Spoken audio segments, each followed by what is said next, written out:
For 40 years, we have been lied to about women and men, about domestic violence, about sexual assault, about privilege, about rights, even about the very idea of equality.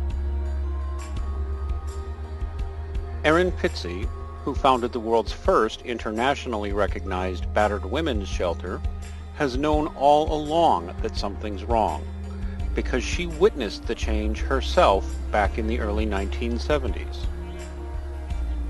Today, she talks to many younger men and women who have been hurt by hateful and dishonest gender ideology, and she has a question for them. When did you wake up? And how long have you been awake? And of course, what should we do about it now?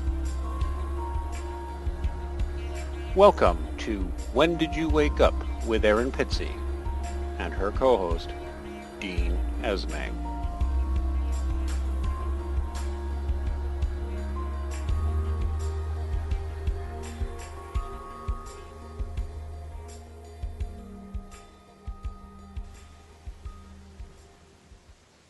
Good morning, good afternoon, good evening, wherever you are. Welcome to the Saturday, January 31st, 2015 edition of When Did You Wake Up with Erin Pizzey. I, as usual, am Erin's co-host, Dean Esme. Are you with us this evening in London? Yes? Yes, and I'm freezing, and it's going to be -2 tonight. Oh, brother, I'm sorry to hear that. Is that you guys still use Fahrenheit in London? I don't remember. When you're my age, you do. Fair enough. So -2 is very cold to those of you who are still using Celsius. -2 is more like, I can't even remember, something like -20 Celsius. But, well, keep a blanket on, Erin. I will. Just to let everybody know what's going on with whiteribbon.org. Whiteribbon.org is a website you should definitely visit. It, despite whatever lies you may have read about it in the press, it doesn't currently accept donations at all. It is run by Erin Pizzey, and it is all about the subject of domestic violence and child abuse, and contains many articles written not just by Erin, but by many distinguished academics and scholars and survivors, and lots of good information there. Whiteribbon.org. We do have a new article up there. Erin has a new article up there titled Malignant Mothers, which you may want to read. I know the topic of malignant mothers or abusive mothers tends to really set people off and make them angry, doesn't it, Erin? Well, not so much people. It's actually the feminist movement who basically will not accept that we women can be human and that we can be just as evil as men. And until we're allowed to be fully human, then we're not equal. Exactly. And nobody thinks women are responsible for all child abuse or anything like that. But until we can talk openly about it, we're going to have problems. So, all right, everybody, please, again, just visit whiteribbon.org. Tell people about it. Visit it. Challenge any other organizations you know that use the term white ribbon to start taking female-perpetrated violence more seriously, because nothing will get better until we treat this as a human problem rather than a man-on-woman problem. And so that's it for White Ribbon this week. Also, I'll just mention in 2 weeks, our guest is going to be Jack Barnes. But today we have Karen Woodall. Karen Woodall is with the UK's Family Separation Clinic. So she is based, well, we'll ask her in a minute, but she's based in the United Kingdom. You can visit their website, which is also linked in our show notes, at familyseparationclinic.co.uk, where they have a wide variety of services available. Karen, are you with us this morning, this afternoon, this evening, wherever you are? I am. Hi. Nice to meet you, Karen. Glad you were able to join us. So, Karen is a therapist and a specialist in family counseling and things like parental alienation and other forms of abuse. So I'll just go ahead and kick this off and ask Karen the question we always start with is, Karen, when did you wake up and realize there was something wrong with the standard narrative on issues like this? Well, it seems to be quite recent to me, actually, but I think I've started to wake up gradually, a little bit like the children who I work with who are alienated. I think I became alienated from half of the human race around the age of 14, and that lasted for quite a number of years. And my awakening has been a gradual thing, but very, very rapid over the past 3 years. I was driving over the Pennines, which is a sort of, I guess it's a mountain range. It's more like a hill range in the UK. It was dark, and I was listening to Julie Bindel speaking about how much she wanted the right to get married just so that she could denounce the institution of marriage. And she was speaking in such a vile way about men and women and marriage. And as I drove along, it was very dark, and I was thinking about all of the relationships that I've had with men in my life. With my paternal family, they were difficult. They were very, very difficult. And I suddenly began to realize, as I thought about my husband and my stepson and my grandson and all of the men that I'd met and cared for and loved deeply and their behaviors, and I was relating it back to Julie Bindel and the sort of hateful way she was speaking about men. And I had a light bulb moment. I began to realize that actually my mind had been somewhat broken in my early teens when I was sort of, I guess, captured by the feminists and taken for a sort of long period of time in my life where my whole belief system had been distorted. And that drive in the dark back home to my husband was quite moving for me, actually. It felt very much like the children who come out of alienation when I'm working with them. It felt like something very deep and very distorted began to unravel. And from that point, I sort of took off the feminist glasses, if you like, and boy, the world looked different. And since then, I've sort of come on in leaps and bounds, I guess.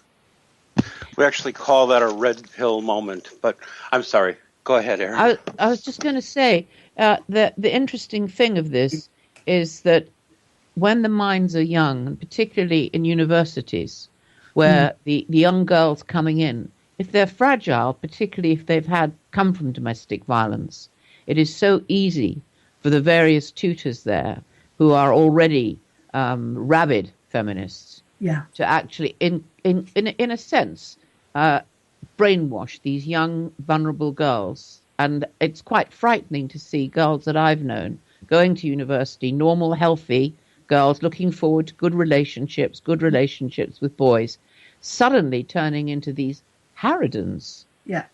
I know but no one can stop the tutors doing this. And this women's studies is actually where it's all happening. Mm. Yeah, I agree. Did that happen? Tell me about you at that age. How did you actually get captured? What was it? Can you remember what it was that first made you? Tell me. Yes, I can. Yeah, I was about 14. The difficulties at home were quite severe. I didn't know for many, many years, but my grandfather actually was a child abuser, and that had been going on around me without me actually being consciously aware of it. My father was, I guess, a controlling man when I look back, who was quite violent with me. And I remember the level of absolute fury and indignation that arose in me around that age as I began to realize that what was happening wasn't right. It was completely and utterly wrong. And I was looking at it from a sort of, I guess, generational perspective, trying to look back at what might have created that in those people and so on. I remember reading stuff that you'd written at that time and always coming at it from a sort of psychological perspective, seeking to understand why this was happening and trying to balance off the rage and the fury with, I guess, an intellectual as well as psychological understanding. And one day I came across a book called Wedlocked Women by Lee Comer. I don't actually know where I got it from, but I was in a habit of going into secondhand bookshops at that age, and I guess I was pretending I was political and that kind of thing. And I started to read it, and I had some friendships with some older women who I now recognise were radical feminists. And the sort of rage that I felt inside met the explanations that they gave about male privilege, and bang, that was it. I was captured. I had an explanation for what was happening to me, what had happened to me. I had an understanding of it that made sense, and suddenly I was that woman-identified woman, whatever that meant. But that was the terminology, I guess, that I grew through my later teens with. And I moved through that period, sort of moving in and out of that. But I realised now that my perspective had been completely broken by an introduction to patriarchy, because there I was able to set every experience that I had against a sort of sense of being perpetually indignant or self-righteous or wounded or hurt, and reading stuff about the family and how it was the hotbed of, abuse and that kind of thing just turned me into, I guess, a sort of photocopy of the women that were influencing me. And I look back now and think those women were 7-8 years older than me. I was growing through vulnerable stages, and I was picked off and brainwashed. Absolutely. And that was outside the university system. Yes, I mean, but I suppose one of the things you can say, and knowing some of the so-called leaders of the movement, including Gloria Steinem, one of the things, the unifying factors, is many of them had been abandoned by their fathers. Yeah. So they were able to project, like you did, all your rage, all your anger onto men in general. But the thing is that I suppose nobody at that point probably had thought that this would actually end up as it has ended up. And actually the frightening thing that people don't want to talk about, it was planned to end up to where family life is virtually destroyed. Single parent mothers are the norm. Men are actually disenfranchised, out of relationships completely. And we're in a situation now where I don't think anybody knows quite where to go next. I think you're right.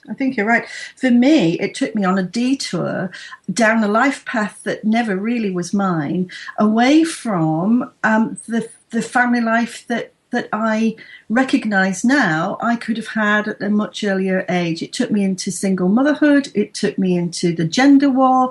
It took me into what feels now like a sort of almost, a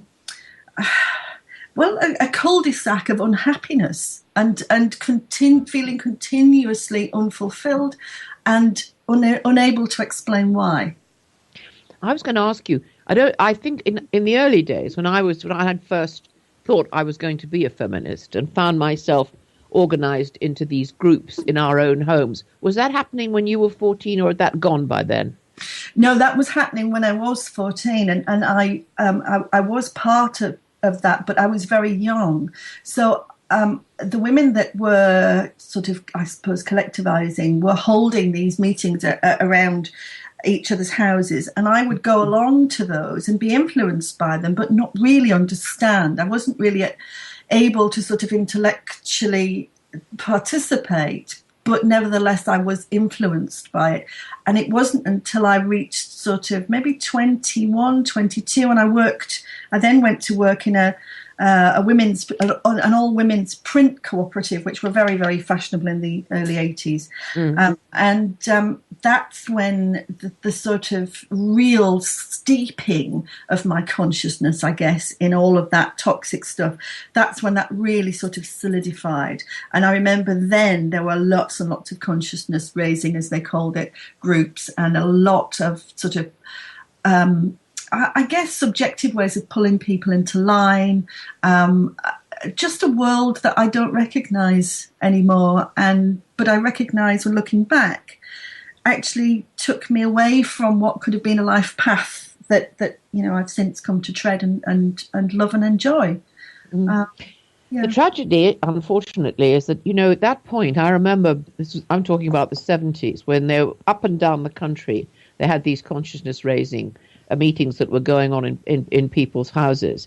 What had happened in the early 70s, because no-fault divorce, no surprise, came in, and as you know, 74% of women demanded divorces. Yeah. But what people didn't realize, it tied up at that point with the brainwashing that was going on. And I saw women after women after women bailing out of perfectly good marriages. Because by that point, they realized not only could they bail out of the marriage, but they could end up with the goods, which they could certainly in those days. And suddenly, that's where I saw men. I remember this one particular really, really nice man. He was the head of Panorama at the time. He ended up in a bed sit with his wife in this big mini palace that he'd built. And he was cut off from his daughter that he absolutely loved. Yeah. So many men, Yeah.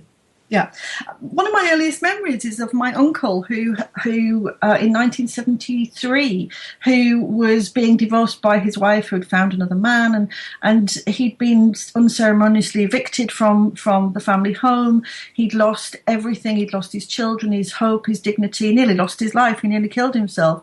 And I can remember, because I lived with my grandmother at that time, I can remember hearing him crying through the wall at night, and I can remember his son being peeled from him as it was time to go back to his mother, and that had a profound effect on me. I actually think that's why I ended up doing the work that I'm doing now.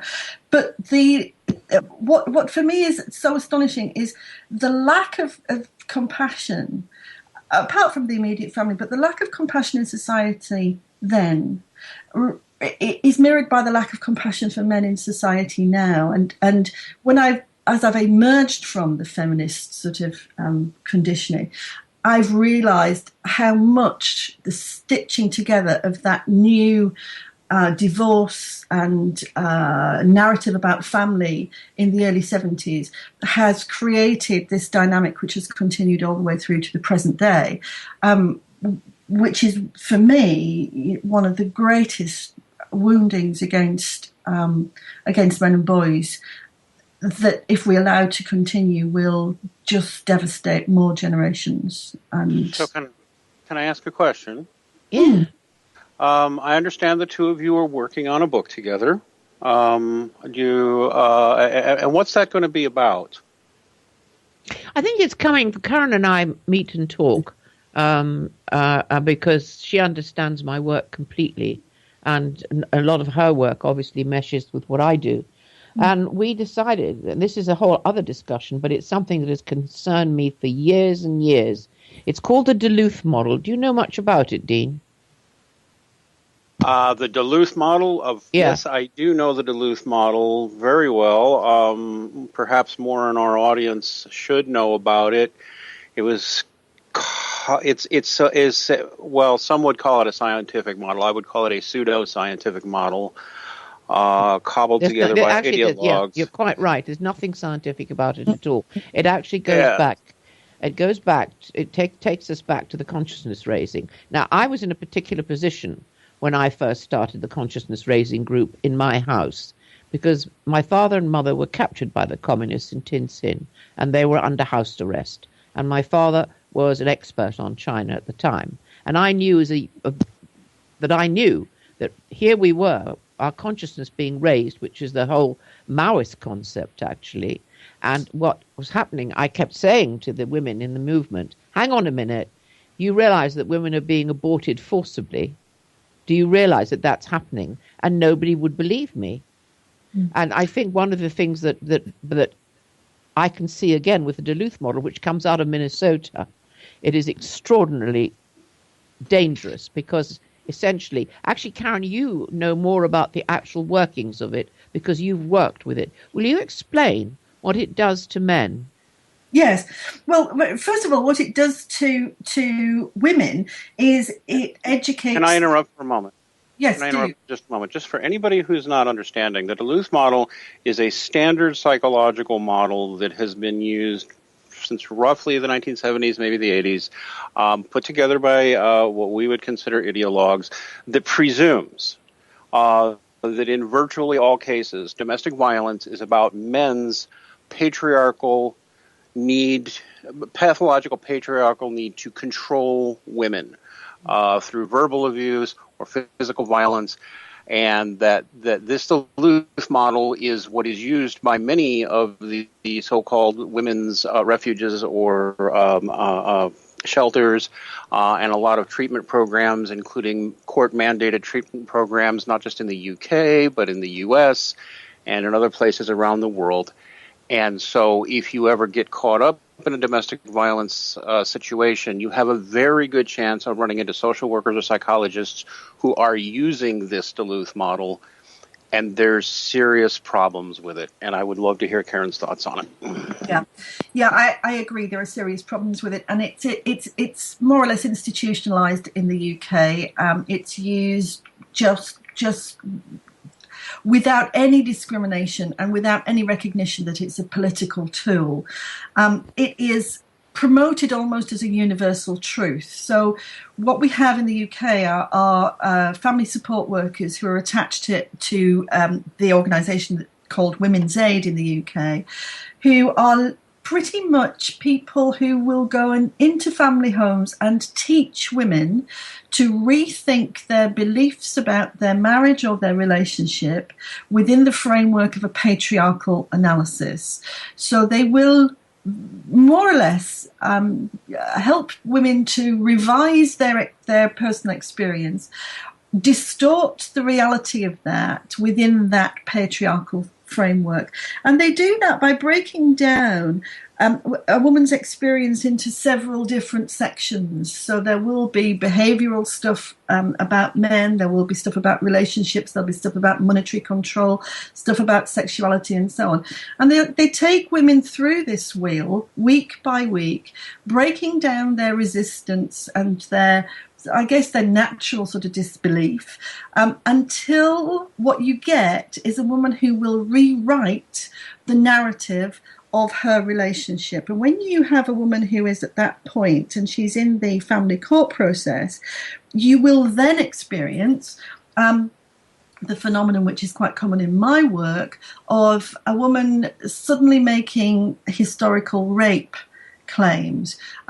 It's not that she has been raped, perhaps, and not made those claims in the past. It's that she's rewritten the narrative of her relationship to analyze it within a patriarchal framework. So events which she has experienced and which are in the past are then sort of revisited and reevaluated and then presented, often through family courts. And what happens to men in those circumstances is they come to us and say, what happened? What happened? We had this life. I don't recognize the life that she's now describing. And what's happened is that woman has often been taken through the Duluth model and has had her whole experience distorted so that she's rewritten the narrative.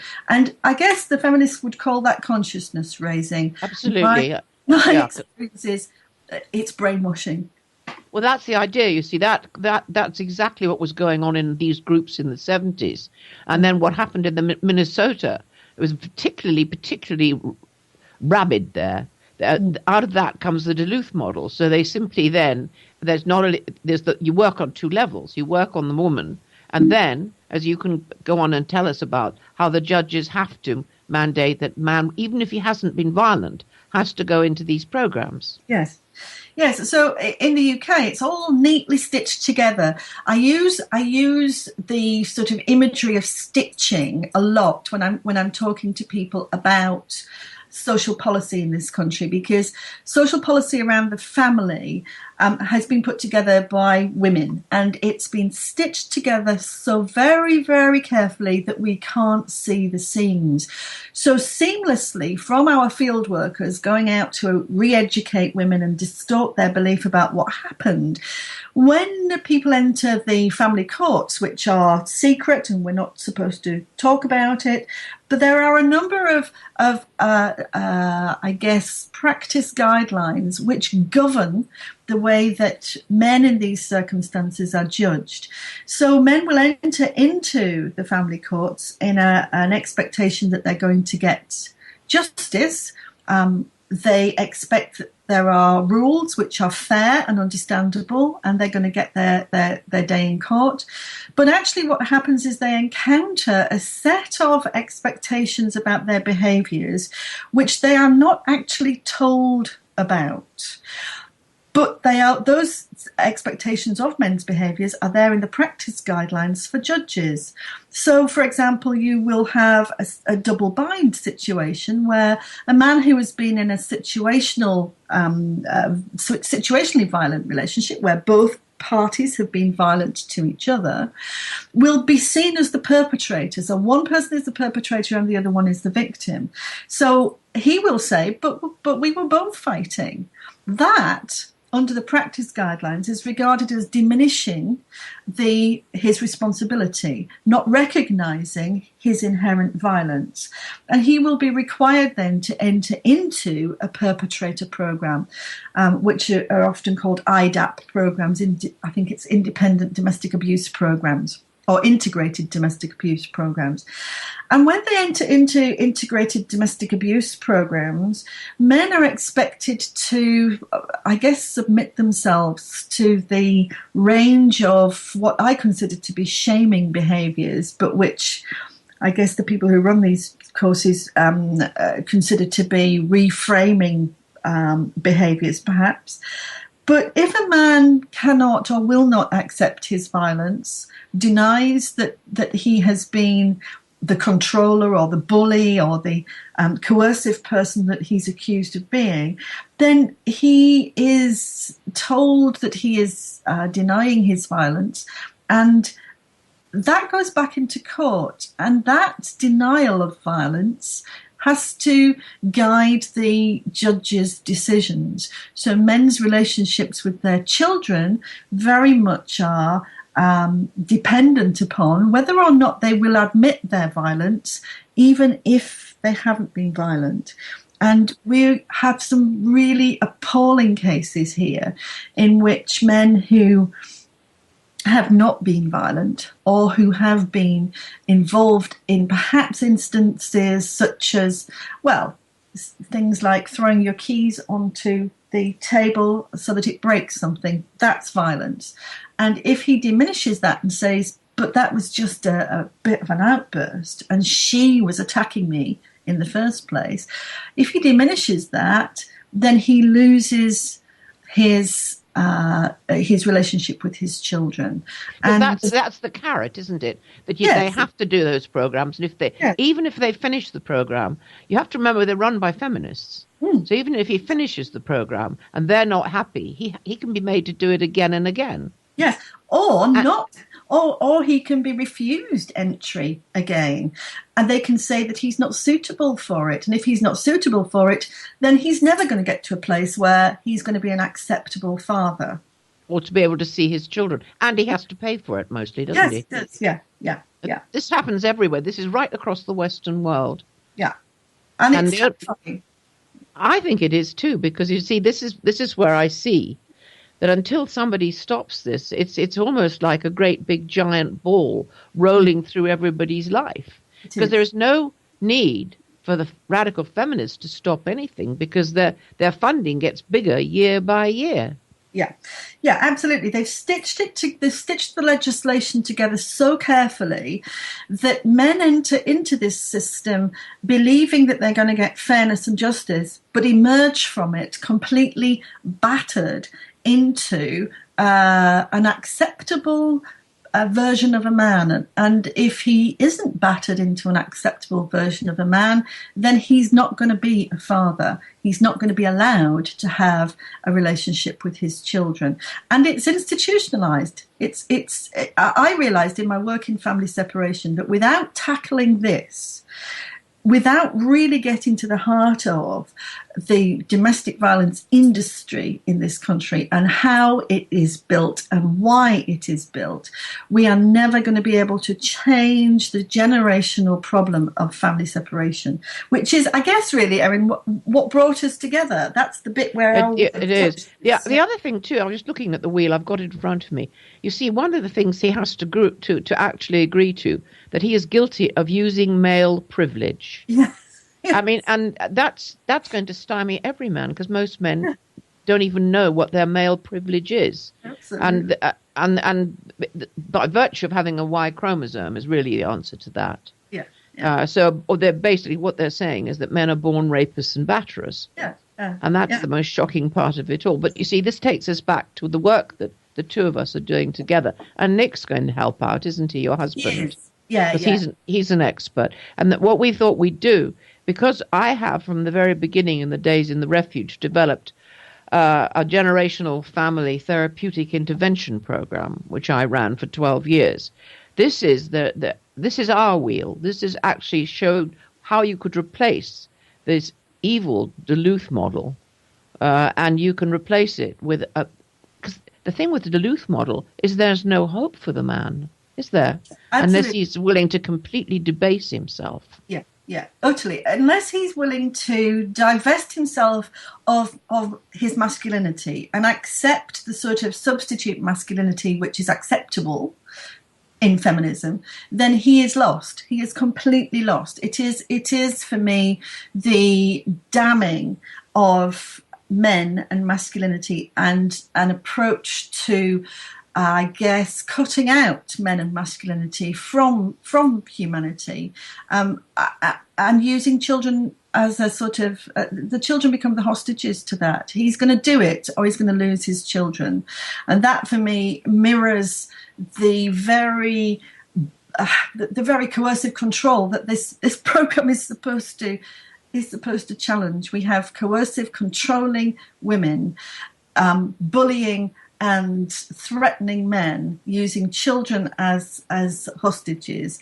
You are going to change, otherwise you're not going to see your children. And there's nothing human about that. There's nothing right about that. That's just turning, one level of coercive control and taking it and saying, well, we're going to use it and we're going to punish men for the next few generations ourselves. It's wrong and it's inhuman. And I think what we're doing in terms of looking at how to bring back something different is bringing a human approach to it, in which there is hope, there is dignity, and there is value for the inherently different things that men and women are. That's what's absolutely critical, because the devaluing of everything inherently masculine, which has gone on, which I see going on in the field that I work in all the time, is it's damaging to individuals, but it's damaging to society, it's damaging to humanity as a whole. It's interesting to watch, though, in the last few months, how it's seeped out of the establishment and the judiciary out onto the streets. I know we have man-shaming now on the tube. If a man doesn't sit more like a woman, he will find himself being told off by some rabid woman. And it's mansplaining is the other thing, that men actually, are supposed to automatically assume condescending speaking to women. And you can see it happening. There's a university in America that has now decided that all women in the class must speak first, because men oppress women and women are oppressed by men, so on and so forth. It's spreading wider and wider. Yeah, it is. And, I'm looking back at this from a different age now, but when I think about the sort of continually peeved position that I maintained and adopted when I was in the radical feminist movement, I see that still present. Young women who are absolutely determined, against all of the evidence to the contrary, that their position is that of being discriminated against, and all men are inherently privileged. And it doesn't matter how much you counter this with statistics, with anecdotal evidence, with people who you sit in front of these people and they tell their stories. That determination to be continuously aggrieved or offended by somebody seems to have ridden just rife throughout our society. And it makes me laugh sometimes, but it's not a laughing matter when it's imposed in the way that it is. And of course, you see, we have international journalists. Julie Bindel is certainly not international. She writes for, the sort of, Guardian and places like that. Who are always truculent about men, and only feminized men can write for The Guardian, for a start.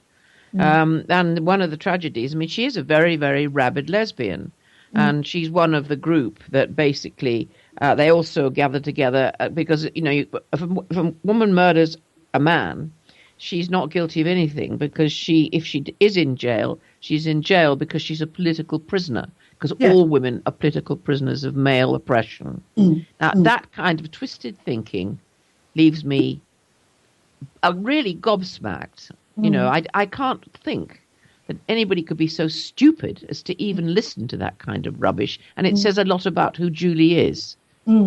Absolutely. And it says a lot about who the, radical feminists were and still are.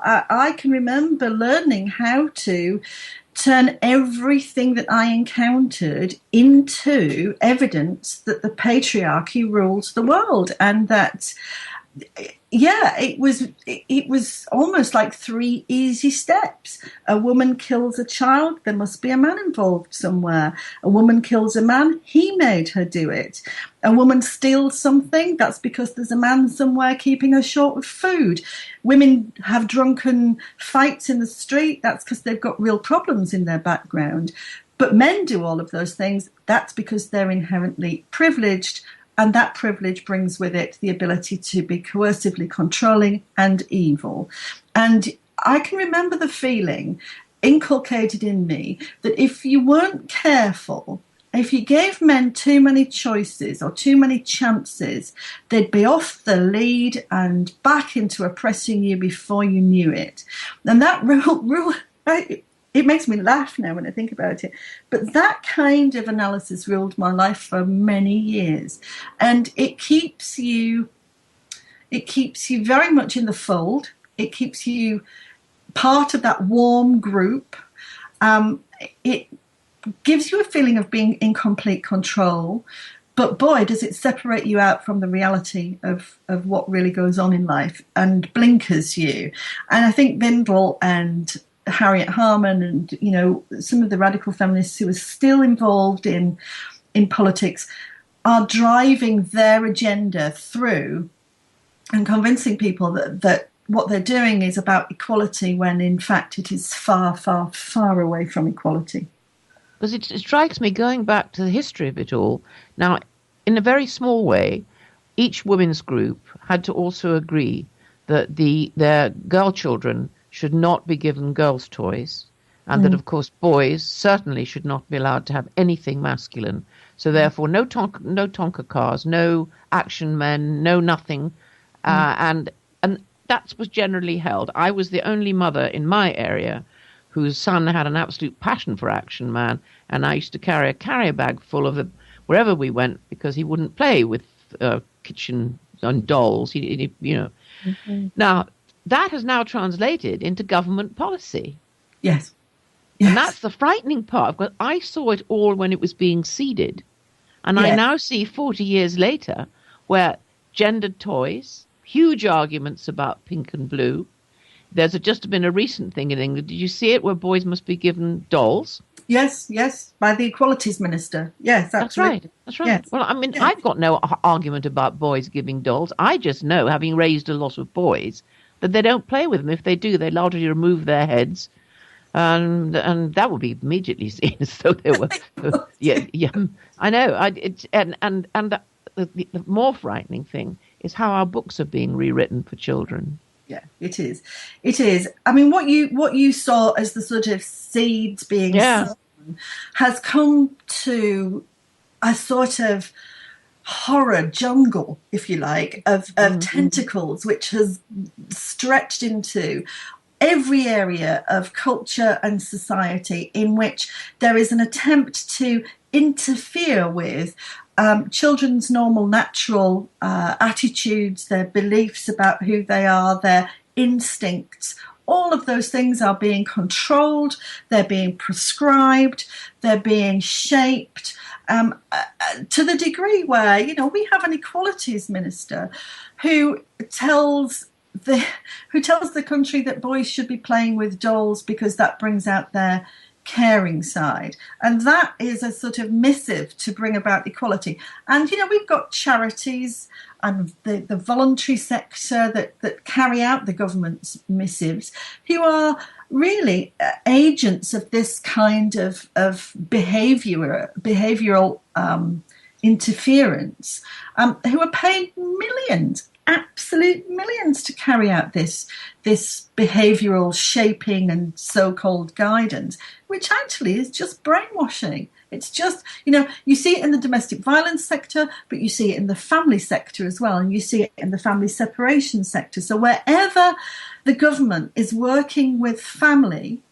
it is interfering with children's normal and natural development. I used to think it was, you know, I used to have all this bananas idea that it was all about nurture. And then I had a grandson and realised that actually there's a heck of a lot of nature involved in this. And, you know, boys like sticks. Well, there's discussions in government about whether boys should be allowed to play with sticks. I mean, when it comes to that kind of interference and that kind of micromanagement, that's when it gets really, really scary. And when I think about Christine Hoff Sommers and the stuff that she's written about the feminization of how we teach boys, I know. Oh, and you come to university entrance levels and you see girls racing ahead and boys falling behind. Well, it's not difficult to see what the past 40 years has done. I think we've allowed these women to take hold of a kind of control which has.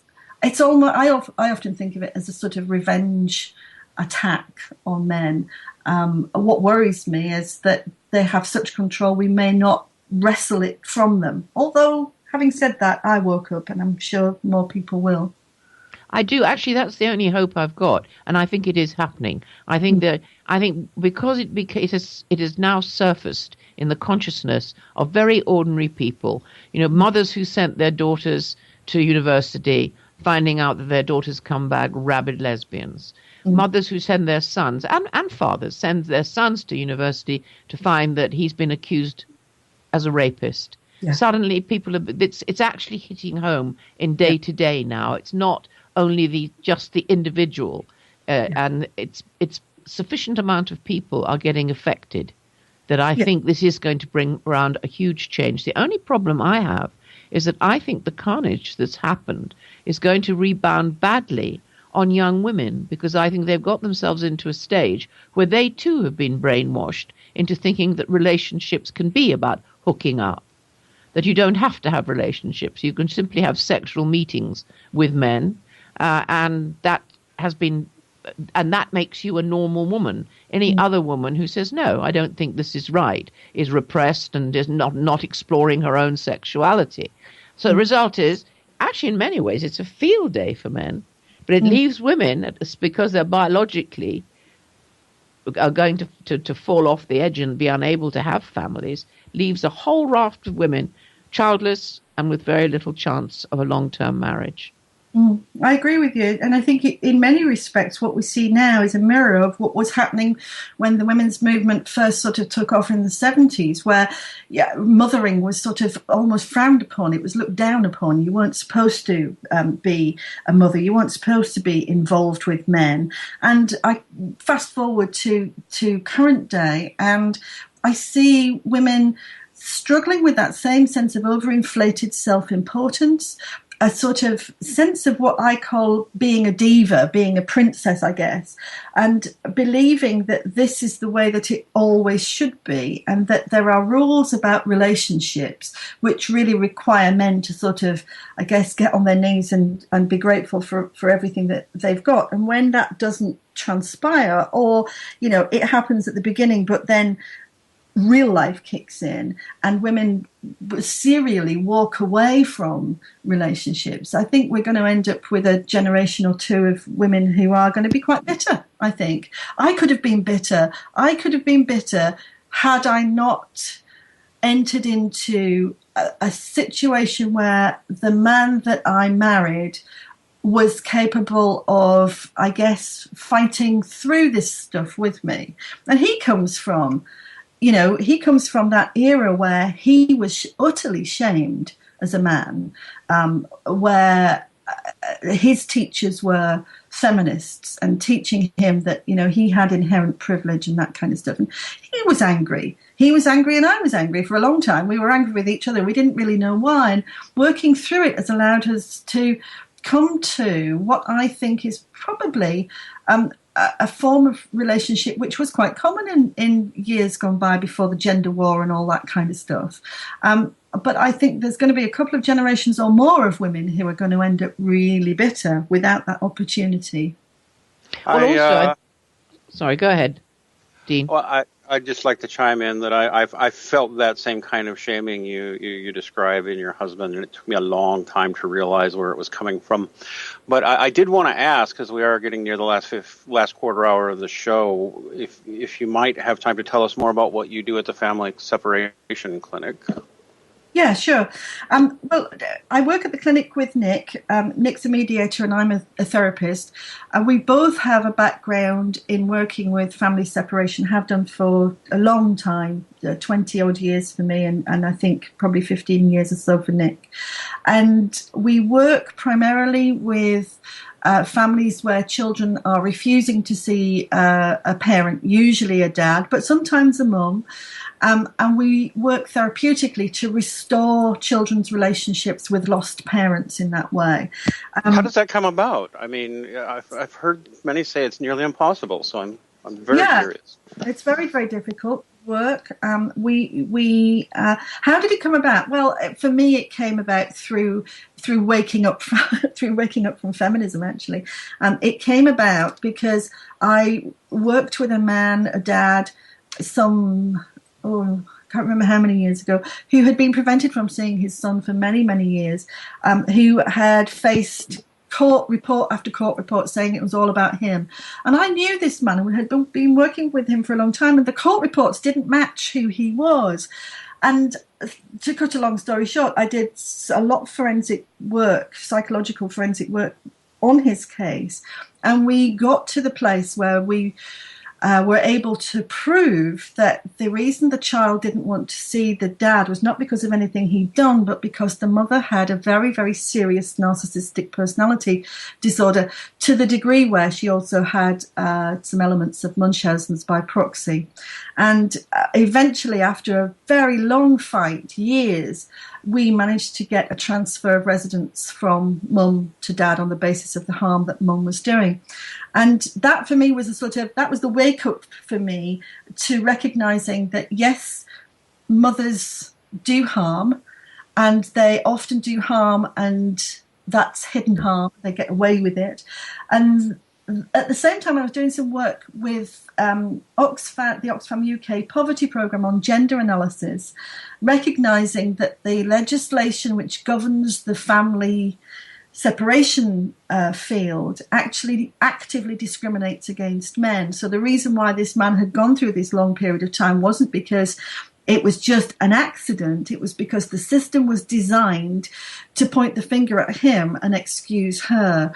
And so the two sort of things dovetailed, I guess.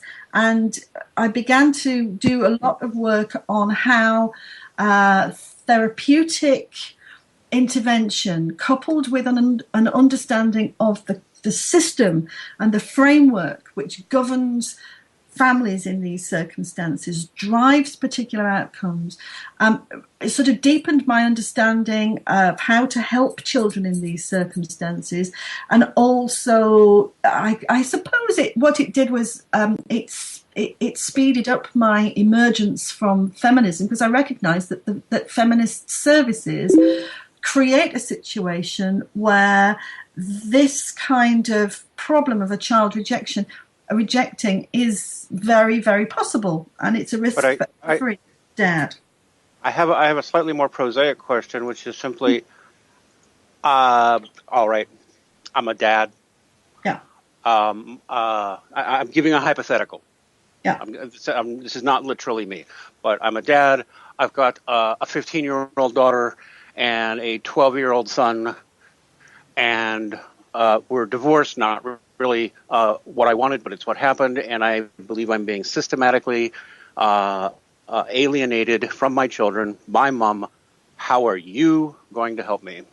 Okay, first of all, I'm going to start by understanding and validating your experience, and I'm going to steady you so that you can cope over the long term, because for you it's going to be a marathon. You've got to engage with a whole series of hurdles, which are both internal and external. So I'm going to work therapeutically with you. Secondly, I'm going to understand the system that you have to engage with and the process that you need to go through. I'm going to offer mum some helping hands. So I'm going to reach out to mum, and sometimes reaching out brings her in. If that doesn't bring her in, we're going to use the system to bring her to a place where she needs to engage, or she doesn't have any choice but to engage. And then what we're going to start doing when we get to that point is unpacking generationally the narratives and learning that you've gone through. Now, at this point, I'm usually also working with probably a team of women's aid specialists and that kind of stuff, who are busy trying to sort of educate mum on how to make sure dad's kept at distance. It then requires me to have the skill to be able to meet that mother as a human being. And it's that sort of, and that I think is what mirrors your work, Erin. Yes. When it comes down to that, you are a human being, you are person to person. And because we're not using sort of brainwashing techniques, because we are actually talking about the real lives that these people have lived, the compulsion to be healthy is often drawn from that person. Once we get them to that place, then it's possible to start doing some joint work. I've just been off this morning doing some work with a child who's not seen her dad for 3.5 years. That took us a long time to get to that place where he could see her again. But it's a sort of very long, laborious process, because we have to navigate the barriers in the way. And actually, Karen, you have to be able to get into court, don't you? Because yeah, you do. And you have to be able to argue the case in court as well. So you have to be able to navigate that system, which is so set up against dads. But that's a sort of quick whiz through how we do it. Of course, what the details of what that looks like a lot of meetings face to face, a lot of coaching, a lot of befriending. But I recognised, and I know that Nick recognised, that helping and healing people comes not from imposing any kind of programme by the government or brainwashing of political ideology, but by being human with people. And when you model that humanness, that's what brings about change. And often parents who are alienated are in very, very, very frightened places, and they've been terrorised by the family services around them. So it's about sort of, working through all of that. Does that explain it? It does, but at a very human level, what can happen, and I had this with a young mum with 3 kids. She was simply told by the social worker that if they found her going anywhere near the father, and the father wasn't violent, they would take her children.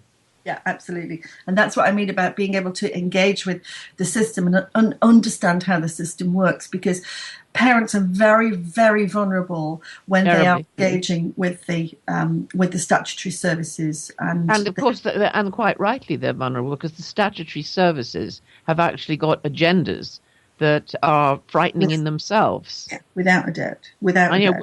What we need at the end of all this is a revolution.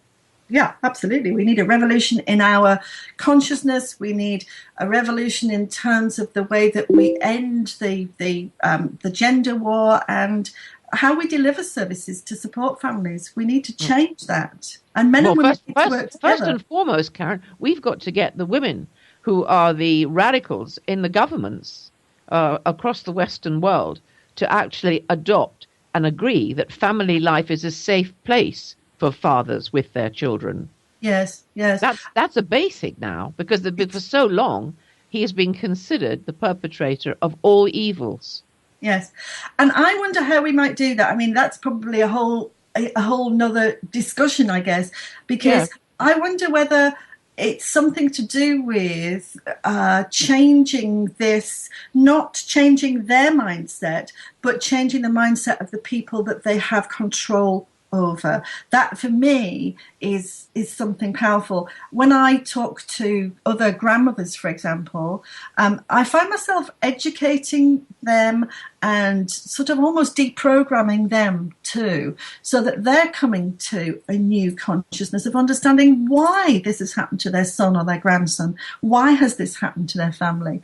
And it's that kind of I guess, connectedness with other women that who are influenced by these radical people, so that they can turn away and start to say, no, enough, we need something else. So that, in a nutshell, is the book that we're going to write, isn't it? Yes, it is.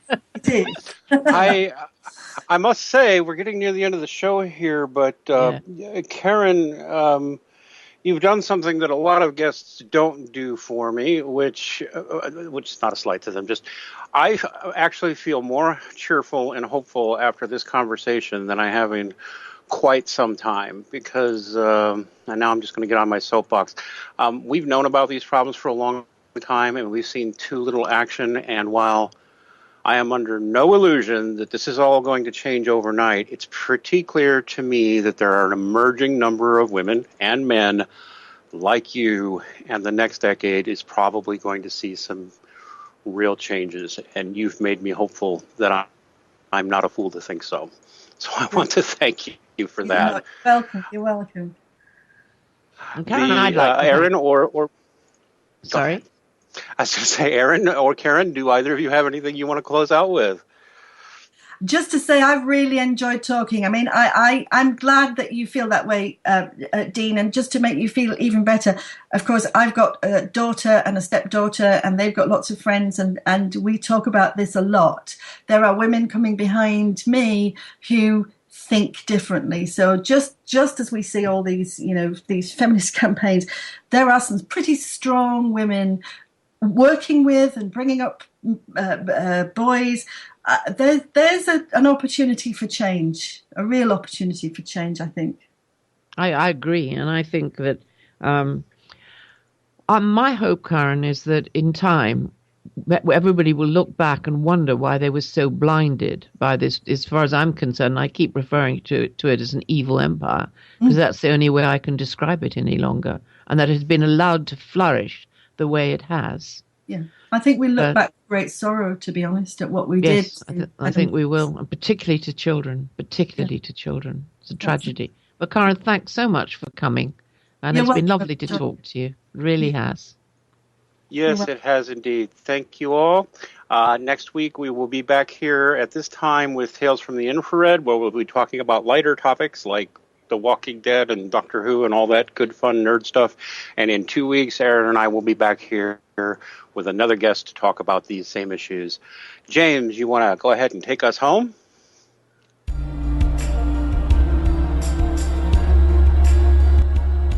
You have been listening to When Did You Wake Up with Erin Pizzey.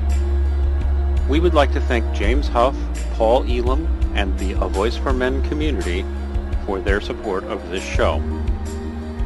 If you like what you hear and would like to continue to hear more, donations can be made on the front page of A Voice for Men. That's www.avoiceformen.com. Our theme music is Space 1990B by Kevin MacLeod of incompetech.com. That's INCOMPETECH.com. And is licensed under Creative Commons Attribution License 3.0 and will be noted in the show notes on YouTube. Thank you for listening.